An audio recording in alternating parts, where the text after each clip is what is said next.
Fala, meus amigos aqui do canal Felipe Oliveira, seja muito bem-vindo. Esse é o primeiro vídeo e eu queria me apresentar primeiramente. Eu sou contador, sou formado e pós-graduado em Finanças e Controladoria, sou formado em Ciências Contábeis, é claro, e eu trabalho num nicho bem específico, na contabilidade, um nicho bem específico que é o nicho da incorporação imobiliária. E a incorporação imobiliária tem várias particularidades dentro da contabilidade. E é um nicho que, de fato, de cara eu já me apaixonei, logo percebi que havia uma oportunidade, uma escassez de profissional especialista nisso e eu aproveitei, surfei a onda e consegui um cargo de gerência, até muito cedo, com 26 anos de idade eu já era gerente de uma incorporadora aqui de São Paulo, tá certo? E eu queria fazer essa apresentação para você, para falar para você continuar nesse canal, para você deixar o seu like. Se você quiser entender, conhecer conteúdos de contabilidade e principalmente de contabilidade da incorporação imobiliária, fica aqui comigo, deixa o seu like, se inscreve no canal que você vai ter muito conteúdo de valor. Por quê? Porque nesse segmento há uma escassez de profissional. Precisa muito de profissional com esse nível de especialização. É muito difícil encontrar um profissional que domine de cabo a rabo toda a rotina da contabilidade da incorporação imobiliária. E se você quer se especializar, fica aqui comigo. Eu vou começar com um vídeo. O principal assunto da atividade da incorporação imobiliária vai ser tratado nesse vídeo, que você vai perceber que é bem diferente daquilo talvez que você tenha vivenciado ou não. Se você está começando com contabilidade, talvez seja um assunto e talvez te interesse esse nicho para que você possa planejar a sua carreira e de fato ser bem sucedido naquilo que você faz, tá certo? Então eu queria compartilhar com você o assunto que é o caminhão-chefe. Sem esse assunto, sem você dominar esse assunto, você só vai ser mais um se você quiser entrar ou se você está dentro desse segmento, tá certo? Esse assunto é o seguinte, nós chamamos ele de POC. O que é o POC? O POC é uma sigla americana que significa Percentage of Completion. O que significa tudo isso, Felipe? O que significa essa sigla? Esse critério do POC, a gente utiliza ele para efeito de reconhecimento da receita contábil, que a gente também chama de receita societária, tá certo? E antes de entrar propriamente no conceito do POC, eu preciso compartilhar com você algumas bases. Se você não tiver uma base bem consistente, qualquer tipo de conceito que você tiver, pode ser da incorporação imobiliária, ou qualquer tipo de conceito que você tiver de um outro nicho da contabilidade, se esses princípios não estiverem enraizados em você, você vai ter muita dificuldade para conseguir tocar e aprender mais coisas, tá certo? Eu vou trocar a caneta aqui e eu vou te mostrar quais são, o que eu quero mostrar, antes de falar do POC, eu quero mostrar para você. Nós temos dentro da contabilidade os princípios contábeis.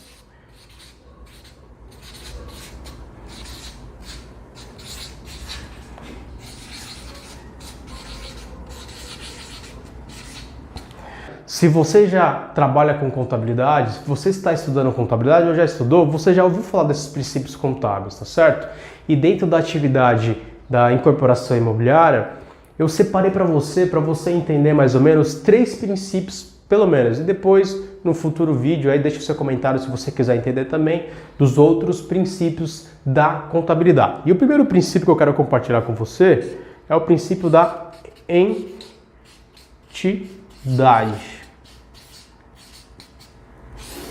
E o que fala o princípio da entidade? O princípio da entidade fala que a contabilidade ela serve para administrar e para apurar o patrimônio líquido de uma empresa, tá certo? E aqui basicamente, se você estuda contabilidade e se você trabalha na área, você já ouviu falar que esse princípio é um princípio onde o dinheiro da empresa, aquele lucro da empresa, o dinheiro da empresa não se mistura com o dinheiro do sócio. O que eu quero dizer com isso? Se a empresa pagar uma conta do sócio, ela está ferindo o princípio da entidade.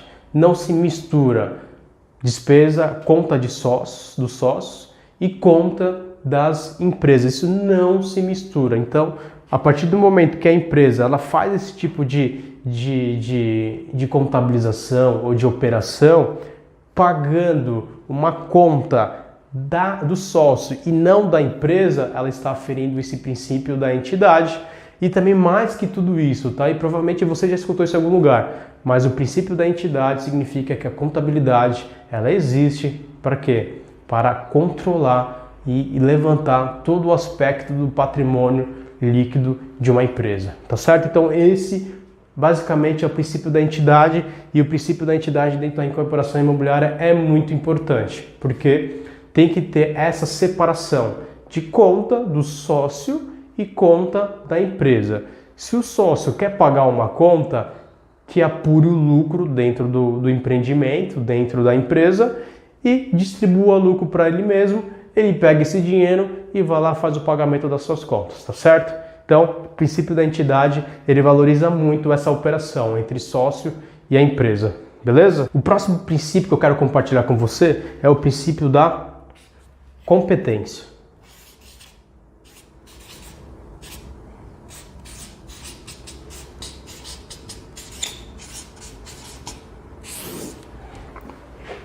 Esse princípio, ele é muito importante dentro da contabilidade da incorporação imobiliária. E você vai entender agora uma parte e um pouquinho mais para frente entender o porquê disso tudo. O POC, ele significa o percentual de evolução de uma obra, tá certo? E como que a gente faz essa apuração dentro da contabilidade? Então assim, o princípio da competência, o que que ele fala? O que que ele rege? Que todas as despesas e todos os custos e todo tipo de provisão tem que ser contabilizado, demonstrado no seu balanço, na sua DRE, conforme a data que foi realizado, tá certo? Então imagina, dentro de um empreendimento, dentro de uma incorporação imobiliária, você tem pagamento, né? Você tem a parte caixa, são todos os pagamentos que aquela empresa fez, e você tem a parte de nota fiscal, que é a contabilização das notas fiscais. Não necessariamente uma nota que foi provisionada na contabilidade, ela foi paga dentro daquele mês, tá certo? Então, o aspecto da competência, ele não vai no aspecto do caixa, ele não contabiliza somente aquilo que foi pago, mas ele contabiliza aquilo que tem para emitir, aquilo que foi emitido de nota fiscal. Ficou claro? Competência é todo o aspecto contábil, aquilo que não foi pago, mas que já preciso demonstrar na minha contabilidade. Então, vamos lá, um aspecto bem prático. A empresa contratou uma outra empresa, né? A companhia contratou uma outra empresa para prestar um serviço de limpeza, tá certo? E essa empresa que foi contratada, ela emitiu uma nota de R$10.000 contra a companhia que contratou esse serviço, tá certo? E essa nota foi emitida no dia 28 do mês, no dia 28 de maio, beleza? Então, essa nota emitida dia 28 de maio, ela vai ser paga no acordo comercial que as partes fizeram. Eu vou pagar para você no prazo de mais ou menos 25 dias, tá certo? Só que o serviço foi realizado no dia 28 de maio. Então, essa nota, ela já precisa estar na contabilidade, mesmo que ela não tenha sido paga. Por quê? Porque esse é o princípio da competência. E isso dentro da atividade imobiliária é fundamental que seja respeitado. Porque, como eu te falei, o POC é a evolução da obra na análise contábil. Então imagina, se você tem uma nota que está fora do balanço, você não consegue apurar o POC. E isso impacta diretamente na sua apropriação da receita. Então é muito importante a competência. Esse princípio da competência é fundamental respeitá-lo dentro da incorporação imobiliária e, claro, dentro de qualquer segmento da atividade do aspecto contábil, tá certo? Um princípio importantíssimo e também pouco controverso nesse segmento é o princípio da continuidade.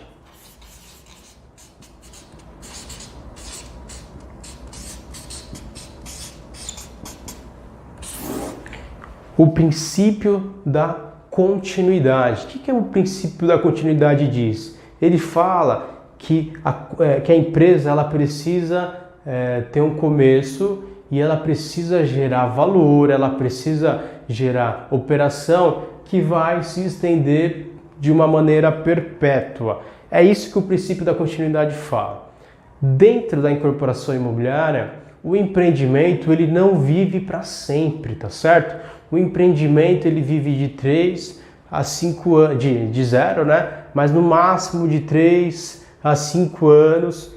E pode se estender um pouco essa vida do empreendimento por conta talvez de alguns processos, né, cíveis, trabalhistas, tributários que a empresa pode adquirir durante esses anos. Mas a grande verdade é o seguinte: se tudo correr bem, esse empreendimento ele encerra entre 3 e 5 anos, ou seja, é uma discussão, né? É uma curiosidade, porque um empreendimento dentro da incorporação imobiliária, ele acaba ferindo esse princípio da continuidade, porque de fato ele não vai existir para o resto da vida. Mas só para você entender o princípio da continuidade, que é um princípio que a empresa começa a operar, ela inicia, né? Ela nasce, começa a operar e aí ela segue operando de maneira perpétua. E dentro da incorporação imobiliária, esse aspecto da continuidade ele não é cumprido muitas vezes. Algumas empresas acabam pegando aquele empreendimento, aquela razão social, aquela empresa que foi criada lá atrás e reaproveitando essas informações, aquele CNPJ, aquela empresa para um outro empreendimento. Mas não é uma regra, é uma exceção e as empresas acabam conduzindo para evitar qualquer tipo de custo também operacional na abertura de uma empresa, tá certo? E é importante também para você ter essa base, antes de começarmos a falar do POC necessariamente, você precisa também entender que dentro da contabilidade existem alguns grupos de contas, o ativo, o passivo, a receita e a despesa. E é fundamental, isso para qualquer nicho que você trabalhe, ou que você queira trabalhar, que você domine isso, que você decore isso. Por que é fundamental? Porque qualquer tipo de contabilização, você precisa de um débito e de um crédito, isso é muito claro. Talvez você que nem esteja ainda estudando contabilidade, está assistindo esse vídeo, é muito claro isso para você. Então, é necessário que você domine isso. Você precisa dominar. Você precisa saber que a conta de ativo ela tem a natureza devedora. Tá? E o que significa isso, Felipe? Significa que se você quiser aumentar o ativo numa contabilização, necessariamente você precisa fazer um débito, tá certo? Se você quiser diminuir esse ativo, necessariamente você precisa fazer o contrário, que é um crédito, tá certo? Então isso tem que estar muito claro, porque se você for contabilizar o POC, você precisa ter esse entendimento do ativo, o passivo. Vamos lá.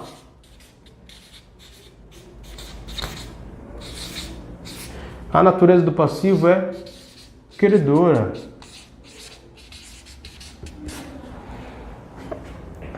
Felipe, o que significa de novo? Se eu quiser diminuir o meu passivo, eu vou lá e faço um débito. Se eu quiser aumentar o meu passivo, eu vou lá e faço um crédito. Então é necessário. Então, eu adquiri uma dívida no empreendimento, então é um aumento do passivo, então eu preciso fazer um crédito nesse lançamento. Então você precisa ter isso. Receita.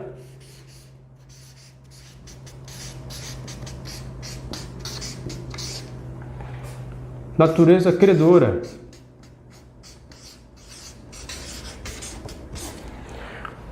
Para reconhecer uma receita, para você identificar, para você demonstrar na contabilidade uma receita, você precisa fazer um crédito.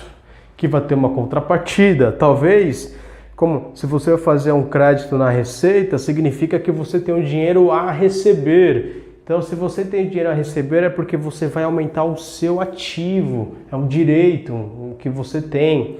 Ou se esse recebimento foi à vista, então você já vai fazer um débito do banco. Eu lembro que na faculdade, o professor no primeiro ano falava assim, né? Não, ó, se você não entender muito bem tudo isso, quando tá uma coisa ligada a banco, ó, tudo é o contrário. É o contrário. Ah, então o dinheiro saiu, então você vai fazer um crédito. Então o dinheiro entrou, então você vai fazer o débito. É o contrário. E ensinar dessa maneira, para mim, é muito equivocado. Você precisa entender primeiramente os conceitos. Você precisa entender a natureza exata do ativo, do passivo, da receita e da despesa, claro. Aqui embaixo fica horrível escrever. Devedora.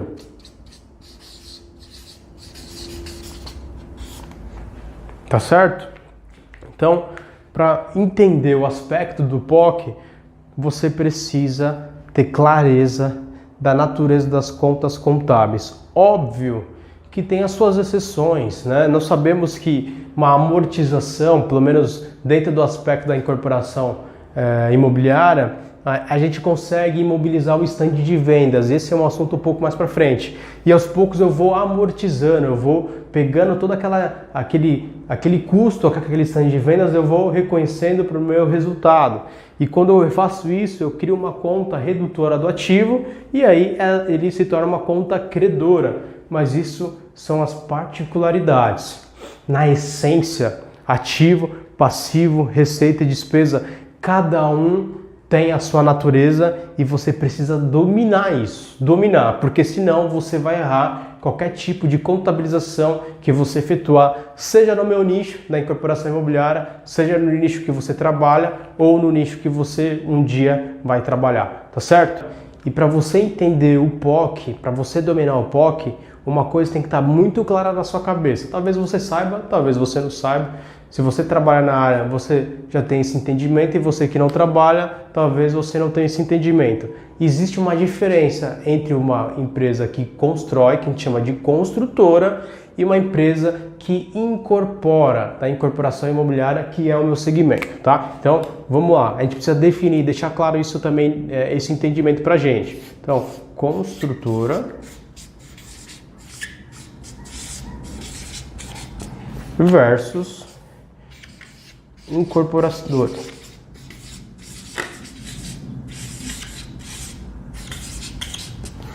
Há uma diferença entre construtora e incorporadora. E vamos lá. E a construtora, ela emite uma nota de prestação de serviço. Ela é uma PJ de serviço, tá certo?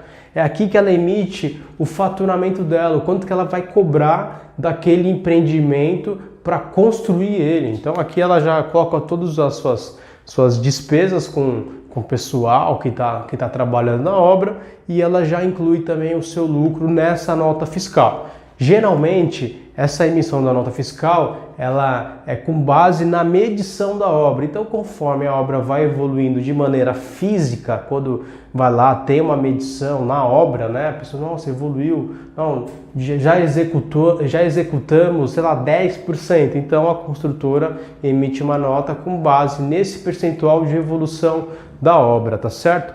E aqui a gente tem a incorporadora. A incorporadora, ela foge disso. Por quê? Porque a incorporadora, ela que faz todo o processo do empreendimento. Então, é na incorporadora que compra os terrenos, tá? É a incorporadora que contrata a prestadora de serviço para fazer a obra.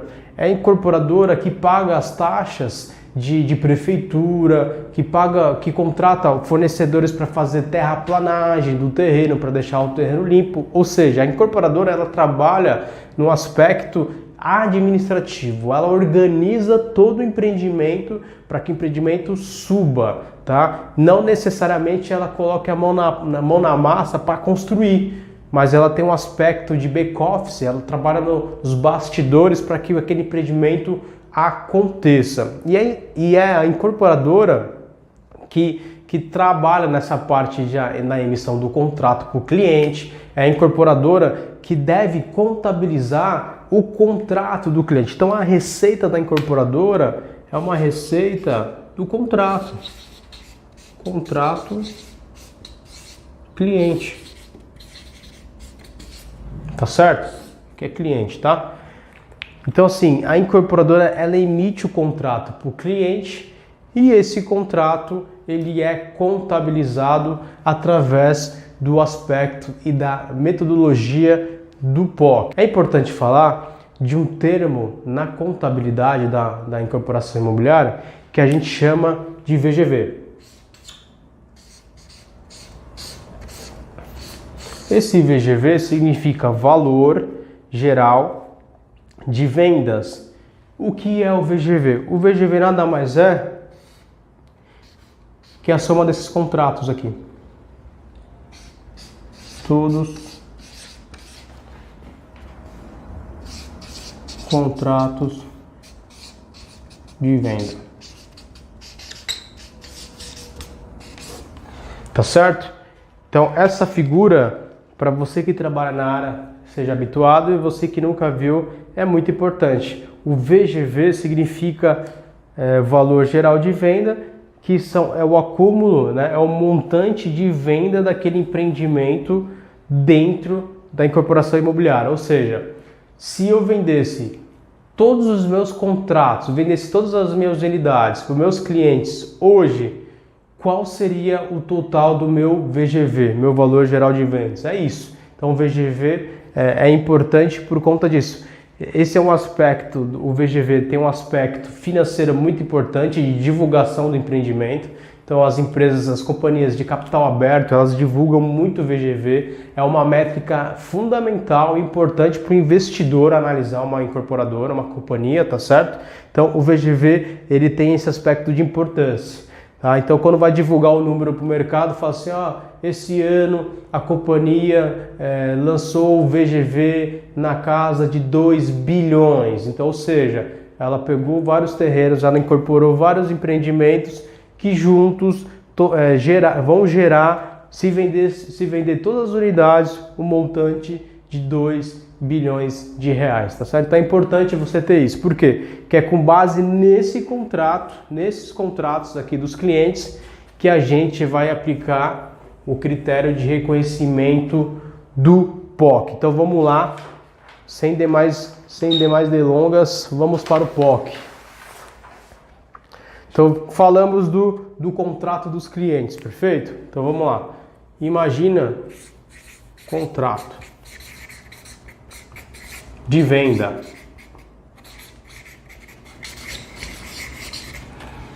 Esse contrato de venda, a companhia fez o lançamento do empreendimento. O lançamento é quando põe, né, as unidades à venda naquele momento.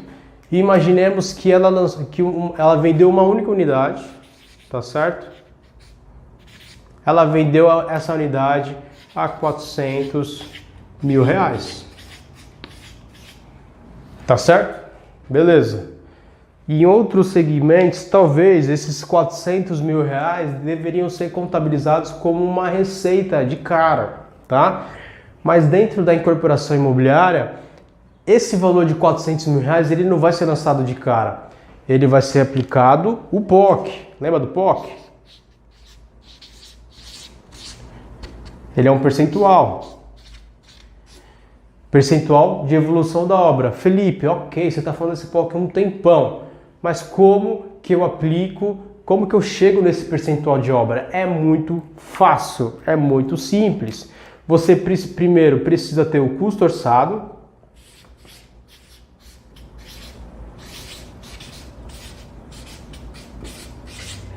Custo orçado. E o que é o custo orçado, Felipe? O custo orçado é o acúmulo estimado de todos os gastos que uma obra vai ter para ser construída. Então, dentro do custo orçado, você tem terreno, tá certo? Pô, a primeira coisa, você lançar um empreendimento, você precisa ter o terreno. Se não tiver o terreno, você não consegue lançar, tá certo? Então você tem um terreno, você, sei lá, tem um serviço de terraplanagem,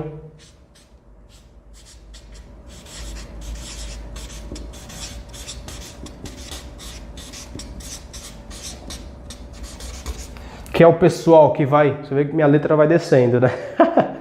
Que é o pessoal que vai deixar assentar o terreno, que vai fazer a limpeza do terreno, que vai cavucar o terreno, que vai estruturar todo o terreno para receber a obra. Então, assim, tudo isso aqui compõe o custo orçado. É o quanto que você pagou de terreno, o quanto que você estima de pagar de terraplanagem, o quanto que você estima para contratar a mão de obra.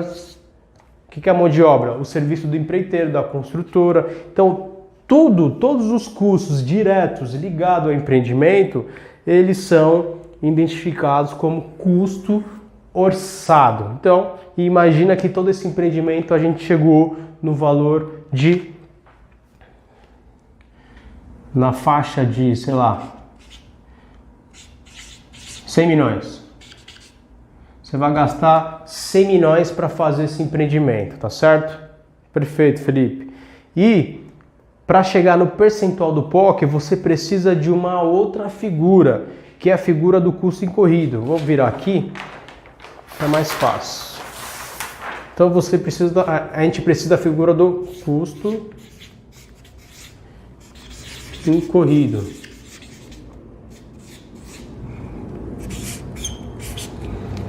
Beleza? O que é o custo incorrido? O custo incorrido é tudo aquilo que eu já tenho contabilizado e demonstrado no meu balanço e na minha DRE. Então, esse custo incorrido, então imagina, comprei o terreno. O terreno é meu custo incorrido. Eu já paguei, o terreno já está contabilizado, então eu já tive uma despesa, eu já tive um custo com esse terreno aqui. E todo esse custo incorrido, tudo que está ligado diretamente à obra, é contabilizado dentro da conta do estoque. E aí eu vou deixar para um estoque. Tira essa perninha aqui que não tem. Que é um O, tá? Que é um O. Pronto. Dentro da conta do estoque. E é um segundo vídeo, depois eu vou falar sobre o critério de reconhecimento e baixa desse estoque, tá certo? O mais importante é você focar aqui, ó, dentro do custo incorrido. Então imagina que no primeiro momento eu só adquiri o terreno, e o terreno foi um absurdo. Eu não tive mais nenhuma despesa, mas o terreno, eu paguei nesse terreno 50 milhões de reais. Terreno top, na beira do mar, Ipanema, Rio de Janeiro. 50 milhões de reais foi esse terreno. Então eu já apropriei na minha contabilidade. Não necessariamente eu desembolsei 50 milhões, lembra do critério da competência, do princípio da competência. Não necessariamente eu já desembolsei esses 50 milhões, mas eu já contabilizei isso e já refleti isso na minha DF, na minha demonstração financeira, tá certo? Então, com base nessa informação, lembra, o custo orçado de toda a obra era de 100 milhões. Então vamos lá, vou fazer um resuminho aqui embaixo. Custo orçado 100 milhões no momento 1 e o custo incorrido 50 milhões. Deixa eu ajoelhar aqui. Tá certo? Isso vai dar um custo a incorrer de 50 milhões. Qual que é o cálculo do POC? Como que você chega no percentual do POC? O quanto esses 50 milhões representa dos 100 milhões de custo orçado. Logo, de cara, a gente vê que o POC é de 50%. Tá certo? Vamos lá. Vamos voltar aqui para anterior. Custo orçado é meu terreno, terraplanagem, mão de obra. Cheguei no total que eu vou ter de gasto desse custo orçado. Eu estipulei que eu só consigo fazer esse empreendimento com 100 milhões de reais. Perfeito? E o custo incorrido, meu custo incorrido foi um custo incorrido de 50 milhões a princípio, naquele mês, no primeiro mês de lançamento, por conta do terreno. Logo, o custo orçado de 100 milhões, custo incorrido de 50 milhões, eu tenho um POC de 50%. Felipe, tá bom, o quanto que eu vou reconhecer desse contrato de venda? Eu vou reconhecer R$200 mil.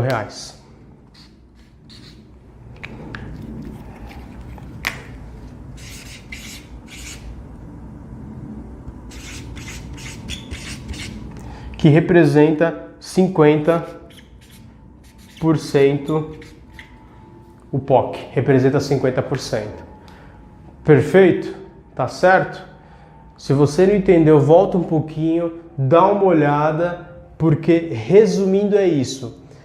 Como que eu reconheço esses R$400 mil na contabilidade? Reconheço através do critério do POC.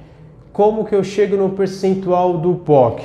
É o quanto o meu custo incorrido de 50 milhões do terreno está dentro dos 100 milhões do meu custo orçado. Quanto que eu tive de custo incorrido no momento? Eu tive 50% de evolução de obra, considerando o terreno. E quanto que eu vou apropriar? Então, 50% de R$400 mil é R$200 mil. Tá certo? E essa aqui é a contabilização. Eu vou te falar agora como que a gente faz a contabilização a partir do momento que a gente já encontrou o POC. Então vamos lá. Então isso aqui é o nosso contrato de compra e venda e ficou no valor de R$400 mil, perfeito? A gente encontrou o POC 50%, ou seja, a minha obra caminhou, considerando meu terreno já lá dentro, a minha obra evoluiu 50%, logo eu contabilizo apenas 50% desse contrato de venda. Então, logo a minha receita de venda é igual a R$200 mil, 50% de R$400 mil, tá certo?